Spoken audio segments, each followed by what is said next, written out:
ഇപ്പോഴത്തെ വെല്ലുവിളികളെ എങ്ങനെ നേരിടാം എന്ന് നമുക്ക് നോക്കാം.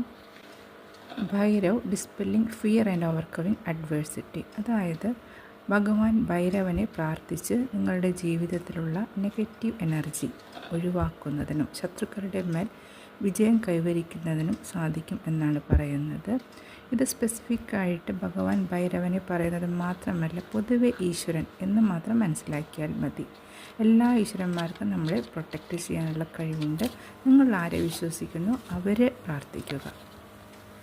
അടുത്തതായി വന്നിരിക്കുന്നത് നിങ്ങളുടെ ജീവിതത്തിൽ ഒരു മാറ്റം അടുത്തന്നെ വരാൻ സാധ്യതയുണ്ട്. അപ്പോൾ embrace change of place with caution. ഒരു പക്ഷേ ജോലി സ്ഥലം മാറ്റമായിരിക്കാം, അല്ലെങ്കിൽ നിങ്ങൾ വീട് വിട്ട് മറ്റെവിടേക്കെങ്കിലും താമസം മാറുന്നതായിരിക്കാം, അല്ലെങ്കിൽ ഒരു യാത്ര പോകുന്നതായിരിക്കാം. എന്തു തന്നെ ആയാലും ഈ മാറ്റത്തിൻ്റെ ഈ സ്ഥലം മാറുന്നത് അല്പം ഒരു സൂക്ഷിച്ച് കൈകാര്യം ചെയ്യേണ്ട വസ്തുതയാണ് എന്നാണ് കാണിക്കുന്നത്. ചിലപ്പോൾ നിങ്ങൾ വിചാരിച്ച രീതിയിലായിരിക്കില്ല നിങ്ങൾ എത്തിച്ചേരുന്ന സ്ഥലത്തെ കാര്യങ്ങൾ എന്നാണ് സൂചിപ്പിക്കുന്നത്.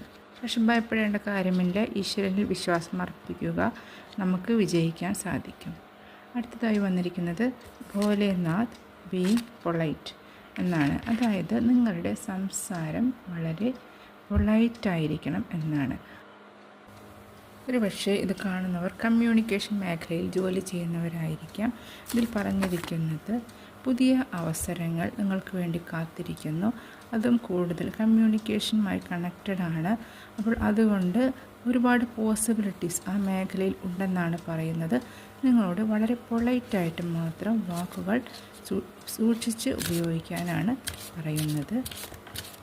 നല്ല ആശയവിനിമയത്തിലൂടെ നിങ്ങൾക്ക് ഉയരാൻ സാധിക്കും. അടുത്തതായി വന്നിരിക്കുന്നത് ഗണേശ ഭഗവാനാണ്. ഗണേശ ഭഗവാൻ തടസ്സങ്ങളെല്ലാം വിഘ്നേശ്വരനാണ്. തടസ്സങ്ങളെല്ലാം നീക്കുന്ന ദേവതയാണ്. നിങ്ങൾക്കൊരു പുതിയ തുടക്കത്തിൻ്റെ സമയമാണിപ്പോൾ. എല്ലാ വിഘ്നങ്ങളും വിഘ്നേശ്വരൻ മാറ്റിക്കഴിഞ്ഞിരിക്കുന്നു എന്നാണ് പറയുന്നത്.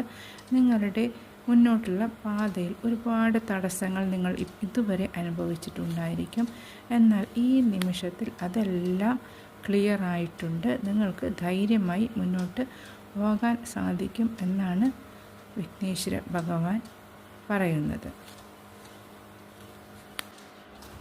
അവസാനമായി വന്നിരിക്കുന്നത് ദ ലോ ഓഫ് കർമ്മ, റീപ്പിംഗ് വാട്ട് യു സോ. വിതച്ചത് നിങ്ങൾ കൊയ്യും എന്നാണ്. നല്ല കാര്യങ്ങൾ ചെയ്തിട്ടുണ്ടെങ്കിൽ നിങ്ങളിലേക്ക് അതിൻ്റെ നല്ല ഫലങ്ങൾ വരുന്ന സമയമാണ്. തീർച്ചയായും ഇതുവരെയുള്ള എല്ലാ കഷ്ടപ്പാടുകളെല്ലാം ഒരു പക്ഷേ നമ്മൾ മുൻ ജന്മത്തിലോ മറ്റോ ചെയ്തു പോയ എന്തെങ്കിലും